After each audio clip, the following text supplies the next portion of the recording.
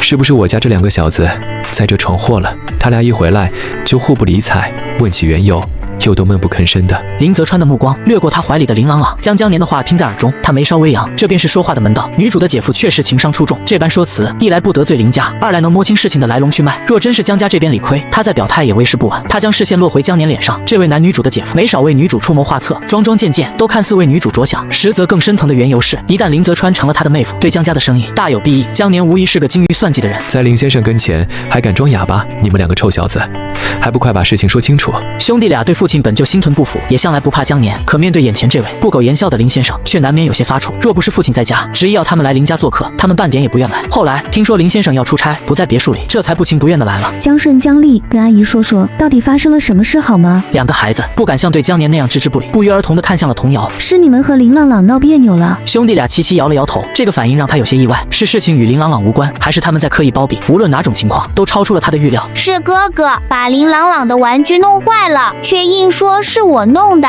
才不是，是弟弟弄坏的。从2个孩子支离破碎的争执中，他大致理清了事情的脉络。玩具坏了之后，兄弟俩互相推诿，谁也不肯承认。争执到最后，林朗朗出了个主意，让他们打一架，谁赢了谁说的算。随后兄弟俩便扭打在了一起。佣人赶来时看到的是3人纠缠在一起的场面，实则是林朗朗在一旁拉架，可佣人误以为是3个孩子一起闹事。兄弟俩当着大人的面不好意思说出打架的缘由，便互相赌气回了家。江家兄弟俩对此事缄口不言，倒也情有可原。可林朗朗为何也不肯说明？弄明白前因后果后，江年的脸瞬间涨得通红。他来时那般说辞不过是客套场面话，没料到真的是自家2个儿子在添乱。本想借着这事给林家卖个好，赚个人情，没成想反倒弄巧成拙，还不赶紧道歉！瞧瞧你们把这屋子弄得乱七八糟的，上门做客一点规矩都不懂。江家兄弟俩眼底闪过一丝茫然，他们打架时明明没碰到什么东西，难道是自己没留意？2人只好低着头齐声说了句对不起。这期间他怀里的林朗朗始终埋着头不肯抬起，都是5岁的孩子，林朗朗显然要执拗得多，大人的介入丝毫没能改变他的态度。他想让他转过身面对着兄弟俩，他却嘴里喊着妈妈，双手死死搂着他的脖子不肯松开。这声妈妈让江年心头一震。定居国外后，他对国内的情况本就不甚了解，在这住的这几日也从未见过别墅的女主人。他旁敲侧击地向林家佣人打听，才得知别墅里根本没有女主人。江年暗自猜测，或许是夫妻2人关系不睦，已经离婚，孩子一直跟着母亲，最近才被接回来。他万万没料到，自己先前以为是帮着带孩子的女人，竟然是孩子的亲生母亲。他让儿子做止血，林朗朗却偏要往他怀里钻，搂得更紧了。江年看着他和林朗朗的互动，想插句话试探一番，却始终找不到机会。事情已经说清，再傻站着也不合适。江年便提出了告辞。林泽川吩咐管家送他们出去，他刻意对江年冷淡相待。作为女配，他对女主姐夫这种角色既无兴趣也懒得应付。他站起身向林泽川询问：林朗朗住哪个房间？这孩子牛劲上来了，他得先带他回房单独聊聊。房间在2楼拐角尽头。他听完便径直走了过去。留在客厅的林泽川打开一旁摆放的笔记本电脑，轻轻敲击了几下键盘，别墅内各个角落的影像便清晰地呈现在屏幕上。林泽川要亲自查看事情的完整经过。另一边，回到家中的江年压根没心思管教自家的2个皮小子，他第一时间回了房间，给小姨子发去消息：沈芊芊，